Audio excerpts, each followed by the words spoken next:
الحمدللہ وکفا وسلام علی عبادہ الذین اصطفیٰ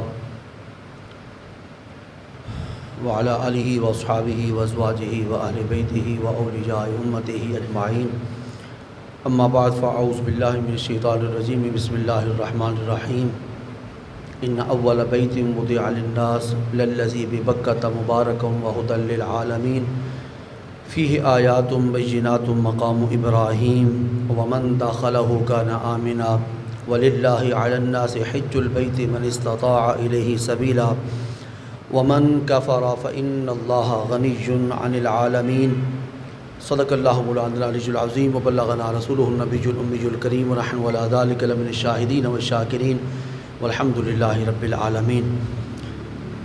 اللہ رب العزت کے فضل و کرم سے گزشتہ کئی جمعۃ المبارک کی نشستوں اور صحبتوں اور مجلسوں میں تاریخ مکہ مکرمہ بیان کرنے کی اللہ رب العزت توفیق انیق عطا فرمائے ہوئے ہیں۔ آج پھر اسی موضوع پر گفتگو کرنے کا ارادہ لے کے آپ حضرات کی خدمت عالیہ میں حاضر ہوا ہوں اور اسی آیہ مبارکہ کو سرنامہ کلام بنا کر اپنی گفتگو کی تائید میں بطور استشہاد کے پیش کر کے اپنے گفتگو کا آغاز کرنا چاہ رہا ہوں۔ تمہیدی طور پر ایک بات آپ ذہن نشین فرما لیجئے، جیسے کہ میں نے اس موضوع کو شروع کرنے سے پہلے آغاز ہی میں عرض کیا تھا کہ مکہ مکرمہ کے اندر وہ مقام جہاں بیت اللہ اور حرم مقدسہ ہے، اس کو قرآن مجید فرقان حمید نے اسم مبارک بکہ کے ساتھ تعبیر کیا ہے، بکہ، اور حرم پاک کے ارد گرد کا جو علاقہ ہے اسے مکہ مکرمہ کہا جاتا ہے، اور جو حرم پاک کے باہر کا علاقہ یعنی کہ مکہ مکرمہ کی حدود سے باہر کا علاقہ ہے اسے خارجی مکہ کہا جاتا ہے۔ خارجی مکہ یعنی کہ وہ حصہ مکہ مکرمہ کے ساتھ ملحق بھی ہے لیکن مکہ مکرمہ کی حدود میں شامل نہیں ہے اور حدود سے باہر ہے۔ جو آپ سمجھیے آج ہماری جو گفتگو ہوگی اس کا مرکز و محور یہ تین مقامات ہوں گے۔ ایک وہ مقام جو بکہ میں ہے یعنی کہ حرم مقدس کا علاقہ، اور ایک جو بکہ کے ارد گرد ہے یعنی کہ مکہ مکرمہ، اور ایک وہ حصہ ہماری گفتگو کا محور بنے گا جو مکہ کے ارد گرد ہے۔ ان تینوں مقامات مقدسہ پر اللہ کریم کی جا بجا نشانیاں موجود ہیں، بے نشان ذات کی نشانیاں موجود ہیں، بے نشان کی نشانیاں موجود ہیں۔ جس کی کوئی نشانی نہیں اس نے فرمایا ہے کہ میری نشانیاں ہیں، جس کی کوئی علامت نہیں اس نے فرمایا ہے کہ یہ میری علامت ہی صرف نہیں بلکہ روشن علامتیں ہیں۔ قرآن مجید فرقان حمید نے ارشاد فرمایا اسی آیہ مبارکہ کے اندر فیہ آیات بینات، آیت کہتے ہیں نشانی اور علامت کو۔ قرآن مجید فرقان حمید آپ کھولتے ہیں جب شروع ہوتا ہے الحمدللہ رب العالمین، وہاں ایک گول دائرہ لگا ہوا ہوتا ہے، یہ علامت ہے اس آیہ کریمہ کے خاتمے کی کہ ایک آیہ کریمہ یہاں پہ آ کے ختم ہو رہی ہے، پھر آپ آگے بڑھتے ہیں تو پھر ایک اور گول دائرہ آپ کو نظر آتا ہے، وہ بھی علامت ہے، وہ بھی علامت اور نشانی ہے کس کی کہ یہاں پر قرآن پاک کا ایک حصہ ختم ہو رہا ہے، آگے دوسرا حصہ شروع ہو رہا ہے، تو پہلے حصے کے خاتمے پر بھی وہ علامت ہے، اگلے حصے کے شروع پر بھی وہ علامت ہے۔ تو ایسے یہ علامات ہیں۔ آپ گجرات شہر کے اندر داخل ہوتے ہیں تو آپ کو بتایا جاتا ہے کہ گجرات شہر کے بھی کچھ علامات ہیں، ان علامات سے آپ پہچانتے ہیں کہ اب لالا موسیٰ ختم ہو گیا، گجرات شہر شروع ہو گیا، اور پھر کچھ علامات آگے آپ بڑھتے ہیں تو آپ کو نظر آتی ہیں کہ گجرات اب اختتام کو پہنچا، آگے وزیر آباد کا دور شروع ہوا، اس کا علاقہ شروع ہوا۔ ایسے ہی یہ علامات ہیں۔ تو علامت کا مطلب کیا ہے؟ نشانی۔ اللہ کریم ارشاد فرما رہے ہیں کہ یہ جو بکہ ہے اس میں بھی، جو مکہ مکرمہ ہے اس میں بھی، اور مکہ مکرمہ کے ارد گرد بھی فیہ آیات بینات، ہماری نشانیاں ہیں روشن، ہماری روشن نشانیاں ہیں۔ فیہ آیات بینات، اور خاص طور پر ایک نشانی کا اللہ کریم نے ذکر فرمایا جو ہے بے نشان کی نشانی، اور اس کی جانب سے اپنی ذاتی بھی نہیں ہے، اس نشانی کا تعلق اللہ کے ایک برگزیدہ بندے کے ساتھ ہے، اور بندے کی نشانی ہونے کے باوجود اللہ کریم اس کو بندے کی نشانی نہیں قرار دے رہا، اپنی نشانی قرار دے رہا ہے۔ اس کے بارے میں قرآن پاک کے الفاظ کیا ہیں؟ فیہ آیات بینات مقام ابراہیم، مقام ابراہیم، مولا کریم اس کی تو نسبت تیری ذات کی طرف ہے ہی نہیں، تو نے خود اس کی نسبت اپنے خلیل اللہ ابراہیم کی طرف کی ہے، اور تو خود فرمایا رہا ہے کہ وہاں پر ایک مقام ہے جس کو مقام ابراہیم کہا جاتا ہے، وہ تیری نشانی کیسے؟ وہ تو تیرے بندے کی نشانی، وہ تو خلیل اللہ کی نشانی، وہ تو حضرت ابراہیم علیہ السلام کی نشانی، اس پر پتھر پر حضرت ابراہیم علیہ السلام کھڑے ہوئے، اور اس پتھر نے ابراہیم علیہ السلام کے قدموں کے ساتھ پیار کیا، اور آپ کے پائے ناز کے نیچے آنے کے بعد وہ نرم اور ملائم ہو گیا، اور قدم ابراہیم کو اس حد تک اس نے پیار کیا کہ اس کا نقش اپنے سینے پہ ثبت کروا لیا۔ میں کسی فرقے کی مذہب کی بات تو نہیں کر رہا، میں تو قرآن پاک کی بات کر رہا ہوں، اور جیسے 2 + 2 4 ہوتے ہیں ایسی بات عرض کر رہا ہوں۔ میرے بات پر یقین نہیں ہے تو آج بھی جا کر کعبۃ اللہ کے پڑوس میں اس پتھر کو دیکھا جا سکتا ہے جس پتھر کے سینے پہ آج بھی ابراہیم علیہ السلام کے نقوش آئے قدم موجود ہیں۔ تو قرآن پاک نے اسی کے بارے میں فرمایا، فیہ آیات بینات مقام ابراہیم، اور آگے فرمایا من داخلہ کان آمنا، جو اس مکہ کے حرم کے اندر داخل ہو جائے گا، خواہ باہر قتل کر کے آیا ہے، اندر اس کو بھی امان ملے گی، اندر اس کو بھی امان ملے گی۔ قاتل کو حرم کی حدود کے اندر گرفتار نہیں کیا جا سکتا، چور کو حرم کی حدود کے اندر گرفتار نہیں کیا جا سکتا، کسی زناکار کو سنگسار کرنا ہو اور وہ حرم پاک کے اندر آ کر پناہ لے لے، کوئی اس کو گرفتار نہیں کر سکتا، اریسٹ نہیں کر سکتا۔ کیوں؟ من داخلہ کان آمنا، وہ امن کے مقام پہ داخل ہو گیا ہے۔ وہ کس کے صحن میں آیا ہے؟ تیرے میرے صحن میں نہیں، کسی وزیر اور مشیر کے صحن میں نہیں، وہ اللہ کے گھر کے صحن میں آیا ہے۔ اس چور کو بھی امان ہے، اس بد کردار کو بھی امان ہے۔ من داخلہ کان آمنا وللہ علی الناس حج البیت من استطاع الیہ سبیلا ومن کفر فإن اللہ غنی عن العالمین۔ آئیے میں ان مقامات مقدسہ کا ذکر خیر کرنا چاہتا ہوں جو مکہ کے مقام پہ ہیں۔ ان میں سے چند ایک کا ذکر کر دیا تھا، رکن یمانی کا ہم نے ذکر کر دیا، حجر اسود شریف کا ہم نے ذکر کر دیا، ملتزم کا ذکر پاک ہو گیا، اللہ کے گھر کے دروازے کا ذکر ہو گیا۔ بس جو وہاں پہ جائے اور یہ تصور پختہ کر کے جائے کہ بھائی میں کس کے دروازے کے سامنے سوالی بن کے کھڑا ہوں، جی اس بیت کی نسبت کس ذات کی طرف ہے؟ وہ ذات جس نے ہر ذات کو وجود بخشا ہے، جو ہر دنیا کے مخلوق کے فرد کی پالنہار اور رب ہے، اس کے گھر کے سامنے میں درجوزہ گر بن کے، سوالی بن کے، گدا گر بن کے اپنے گناہوں کی بخشش کا سوال لے کے حاضر ہوا ہوں۔ بس اس دروازے پر یہی تصور پختہ ہو جائے، تمہارے لیے کھلے نہ کھلے، اگر یہ تصور پختہ ہوا تو وہ بند دروازہ بھی یوں سمجھیے گا رحمت کا، برکت کا، توبہ کا دروازہ تمہارے لیے کھول دیا گیا ہے۔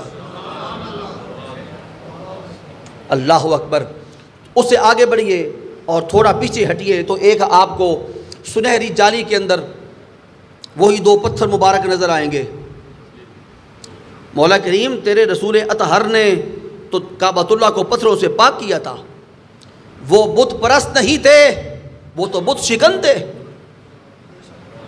تو اس پتھر کا اتنا اعزاز، صرف اتنا ہی اس کا اعزاز نہیں کہ وہ کعبۃ اللہ کے بالکل پڑوس میں اور کعبۃ اللہ کے دروازے کے تھوڑا سا ہٹ کے وہاں پر صرف موجود ہی نہیں، بلکہ اس کو اٹھا کے رکھا ہوا ہے تاکہ کسی اور کے پاؤں اس پتھر کے قریب قریب بلند بھی نہ ہونے پائیں، جس پتھر کو یہ نسبت ہے کہ وہ ابراہیم کے قدموں کا بوسہ لے چکا ہے۔ اس کو اونچا رکھا ہوا ہے، اونچا ہے کہ نہیں؟ زمین کے اندر دفن ہونا چاہیے تاکہ ہر گزرتا ہوا اس کو دیکھے۔ فرمایا ایسا نہیں ہوگا، یہ وہ پتھر نہیں ہے جو جبل ابو قبیس سے لیا گیا، جو کسی اور پہاڑ سے لیا گیا، یہ وہ پتھر ہے جو ہم نے آسمانوں سے نازل کیا ہے، اور آسمانوں سے نازل ہونے والا پتھر ہی ابراہیم کے پائے ناز کے نیچے آنے کے قابل ہے۔ اس پتھر کا بھی اعزاز ہے، اس پتھر کا بھی عرض کیا تھا کچھ پتھر ایسے ہیں جو ہیں پتھر مگر پتھروں جیسے نہیں ہیں،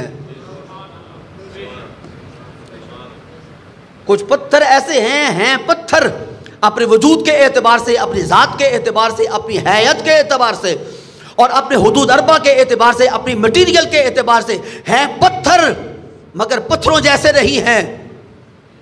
اب اگلا جملہ اگر حذف ہو گیا تو بات ساری میری سمجھ میں آ جائے گی۔ اگر ایک پتھر ہو کر پتھروں جیسا نہیں، درخت باز ایسے ہیں جو درخت ہو کر دوسرے درختوں جیسے نہیں، تو اگر کوئی لباس بشر میں آ جائے،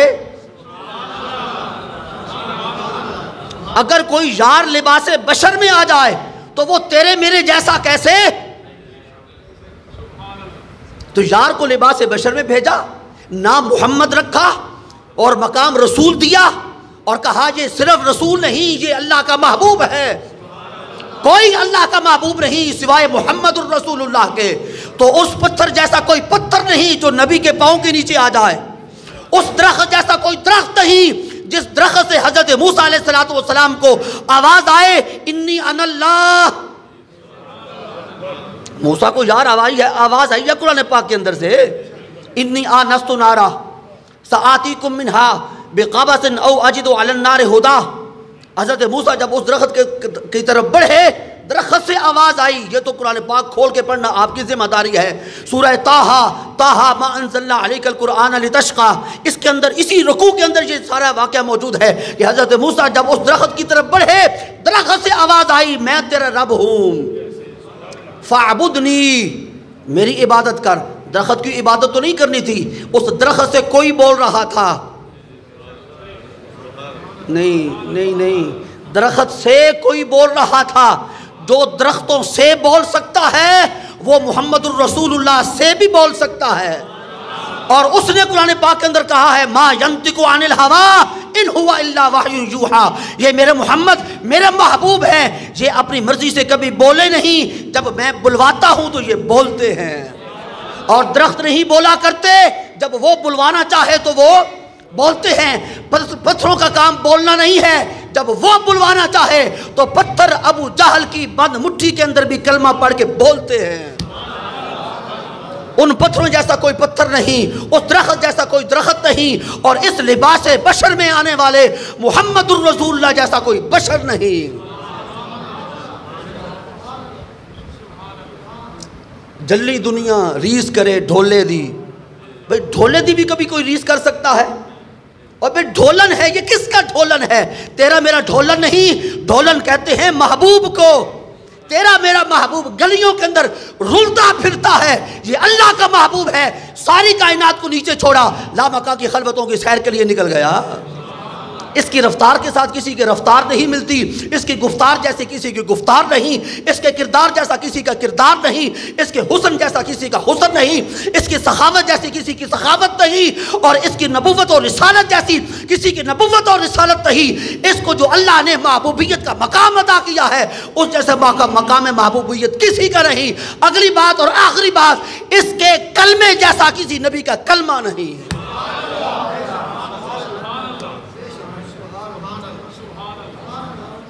اب اور میں کیا بتاؤں آپ کو؟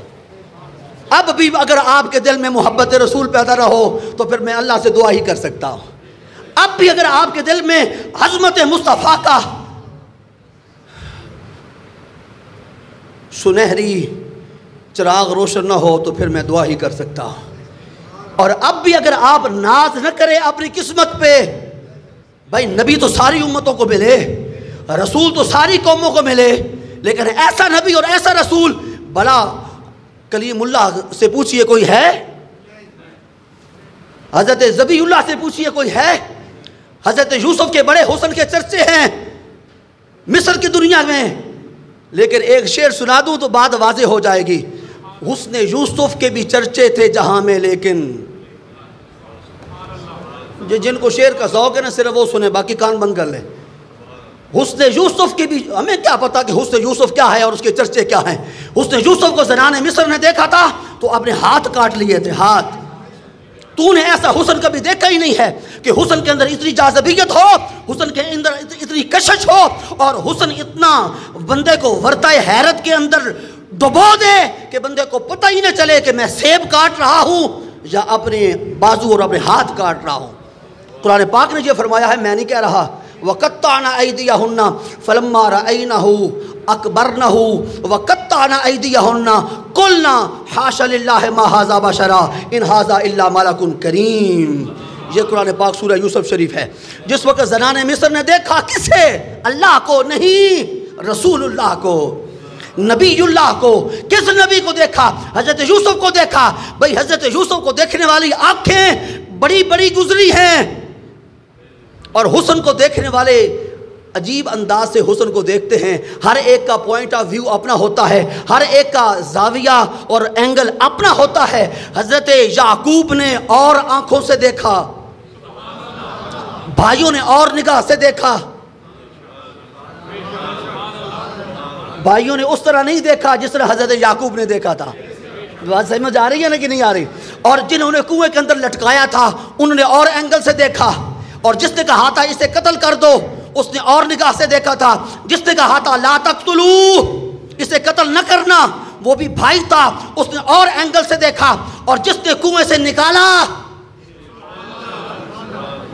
اس کی نگاہ اور دیکھ رہی تھی، اور جس نے اپنے ساتھ رکھا اس نے اور اینگل سے دیکھا۔ اور جن بھائیوں نے آ کر اس قافلے والوں کے ساتھ سودا کیا یوسف کا،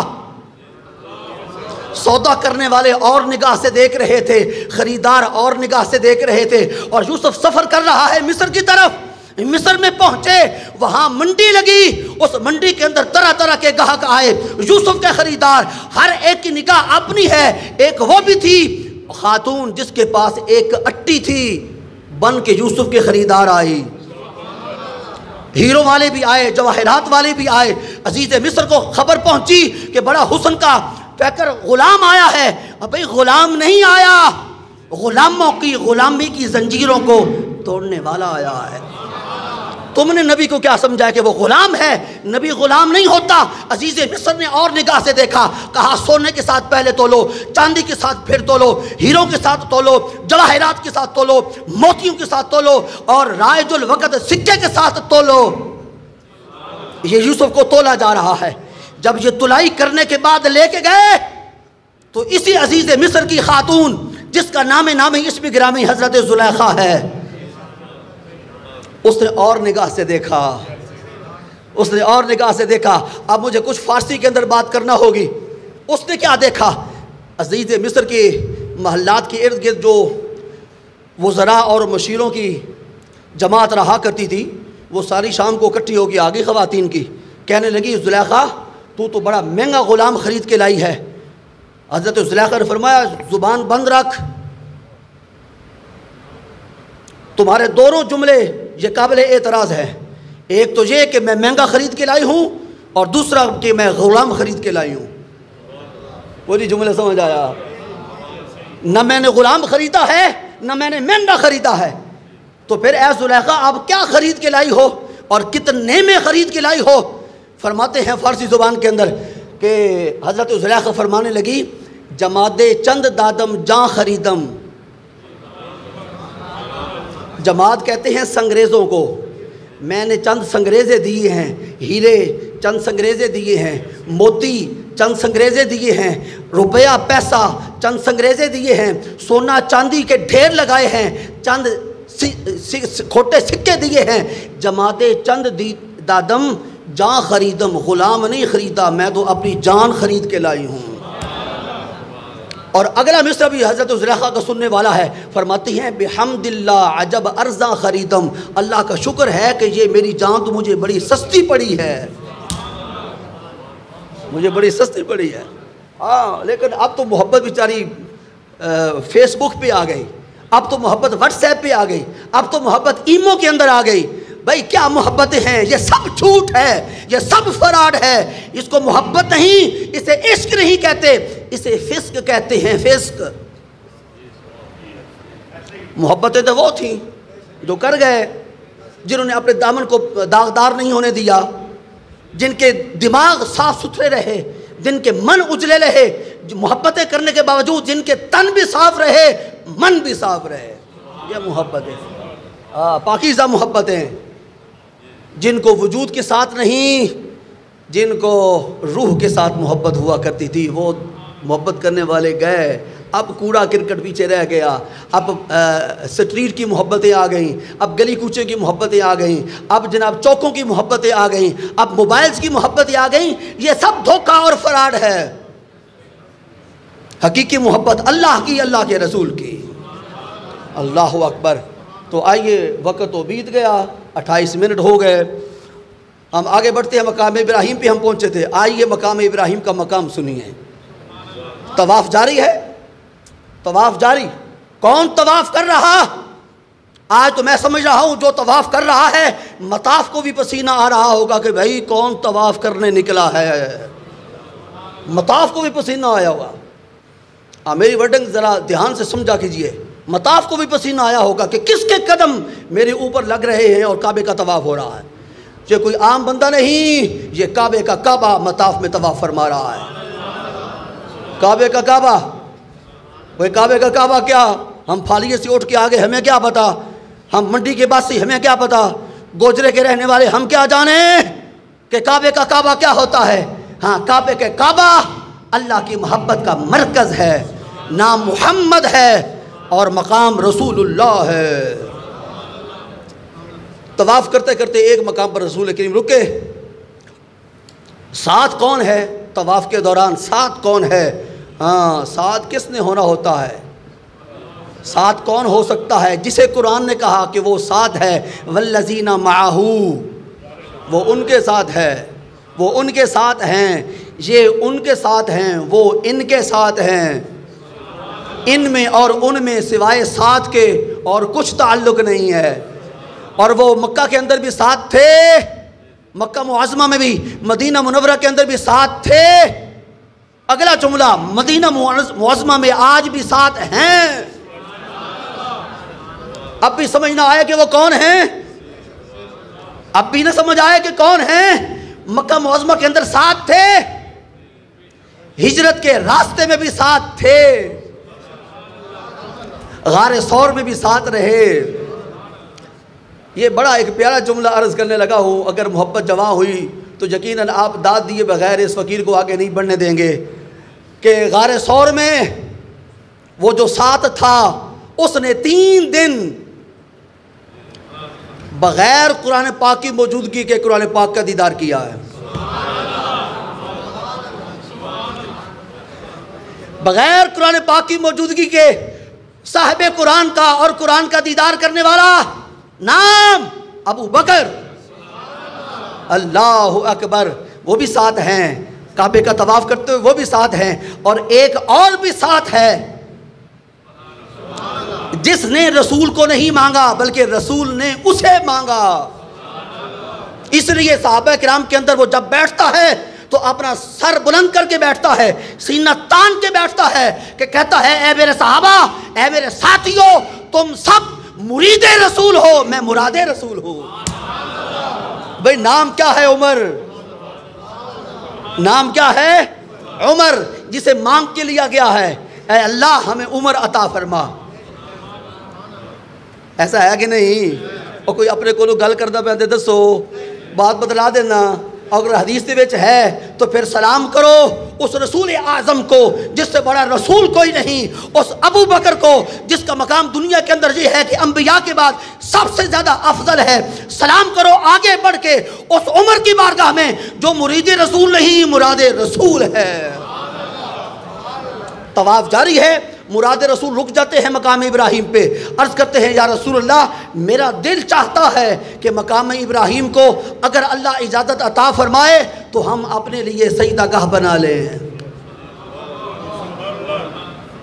جی میرا دل چاہتا ہے، میرا دل چاہتا ہے کہ اگر اللہ اجازت عطا فرمائے، بھئی سجدہ گاہ بنانا مصلی بنانا ہے، جائے نماز بنانا ہے، اسے سجدہ نہیں کرنا۔ آپ پریشان ہو گئے تھے کہ یہ کعبہ کے ارد گرد کیا ہو رہا ہے؟ کعبہ کے ارد گرد کچھ نہیں ہو سکتا، وہ جو کچھ ہونے کا زمانہ تھا وہ بیت گیا۔ اب رسول اعظم تشریف لائے، شرک کا خاتمہ کیا، کفر کا خاتمہ کیا، اور نفاق کو، منافقت کو، اس کی جڑیں اکھیڑ کر رکھ دیں۔ کہا اب صرف اسلام ہوگا، صرف دین ہوگا، صرف کلمہ چلے گا تو محمد الرسول اللہ کا چلے گا۔ پہلے اگلا جملہ بھی سن لیں، کلمہ طیبہ کو استحکام رسول اللہ نے دیا ہے۔ اگر جملہ نہیں نہ سمجھ آیا تو پھر میں ادھر فضول آتا ہوں۔ کلمہ طیبہ کو استحکام، پھر میں کہہ رہا ہوں، پھر کہوں گا، بار بار کہوں گا، جب تک آپ کو سمجھ نہیں آئے گی اس مسئلے کی نہیں اٹھوں گا۔ کلمہ طیبہ کو استحکام رسول اللہ نے دیا ہے۔ دلیل کیا ہے بھئی تمہارے پاس مولانا صاحب؟ دلیل کیا ہے؟ دلیل پہلا آدم علیہ السلام، کلمہ کیا ہے؟ لا الہ الا اللہ، آدم صفی اللہ۔ جی حضرت نوح تشریف لائے تو آدم صفی اللہ ہی رہا کلمہ۔ میں پرائمری کلاس کے بچوں کے ساتھ تو گفتگو میرے بھائی نہیں نہ کر رہا، پڑھے لکھے لوگ ہیں، ذرا میرے ساتھ چلیں۔ میری زبان تو بہت تیز چل رہی ہے، آپ کے دماغ بہت سست ہیں۔ ایک مسافر دو ہوں، ایک بہت سست ہو اور ایک بہت فاسٹ ہو تو سفر طے نہیں ہوتا۔ ساتھ ساتھ چلیں، کچھ نہیں ہوتا آپ کو۔ جو کچھ ہوا ریکارڈنگ میری ہو رہی ہے، علماء نے میرا گریبان پکڑنا ہے، آپ کو کچھ نہیں ہوگا۔ جو کچھ کہہ رہا ہوں بالکل صحیح کہہ رہا ہوں۔ آدم علیہ السلام کا کلمہ کیا تھا؟ لا الہ الا اللہ۔ دوسرا جز کیا ہے؟ آدم صفی اللہ۔ حضرت نوح تشریف لے کے آئے، لا الہ الا اللہ وہی رہا۔ آدم صفی اللہ سارا ختم ہو گیا، نوح نجی اللہ کلمہ بن گیا۔ ہر دور کے اندر کلمہ بدلتا رہا، کبھی موسیٰ کلیم اللہ، کبھی عیسیٰ روح اللہ، کبھی ابراہیم خلیل اللہ، کبھی اسماعیل ذبیح اللہ۔ یہ کلمے کا دوسرا جز بدلتا رہا۔ اس کلمے کو استحکام عطا کیا ہے تو لا الہ الا اللہ کے ساتھ اس نے استحکام عطا کیا ہے جس کا مقام ہے محمد الرسول اللہ۔ اب یہ اس کے اندر امینڈمنٹ نہیں ہو سکتی، اب اس کے اندر تغیر نہیں ہو سکتا، اب اس کے اندر تبدیلی نہیں ہو سکتی۔ پہلے نبی آئے، ان کی نبوتیں وقتی تھیں، پہلے رسول آئے، ان کا دور، ان کا مقام اور ان کا زمانہ وہ محدود تھا۔ اب جو نبی آیا ہے زمانے ختم ہو جائیں گے، اس کی نبوت کا سورج چمکتا رہے گا۔ تیرے میرے رسول نے آ کر کلمے کو استحکام بخشا۔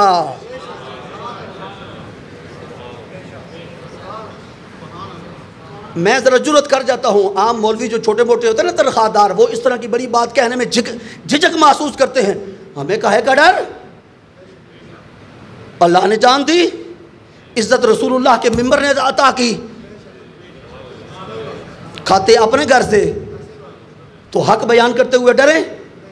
اللہ اکبر۔ پھر کہہ رہا ہوں کہ کلمہ طیبہ کو استحکام صاحب کلمہ نے دیا ہے، صاحب کلمہ نے۔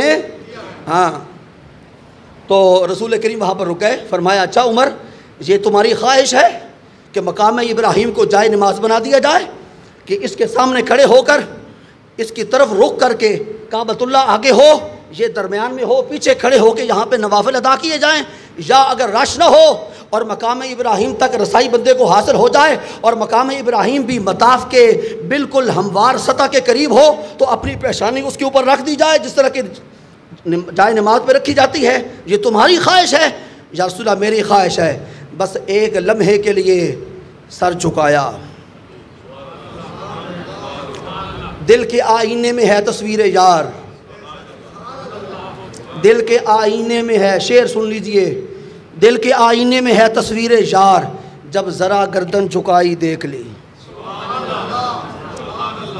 جب ذرا گردن جھکائی دیکھ لی، سب کو دیکھا اور یار کو دیکھنا چاہا، جب ذرا گردن جھکائی دیکھ لی۔ او بھائی کبھی یہ گردن جھکا کے دیکھتے ہیں، کبھی گردن اٹھا کے دیکھتے ہیں۔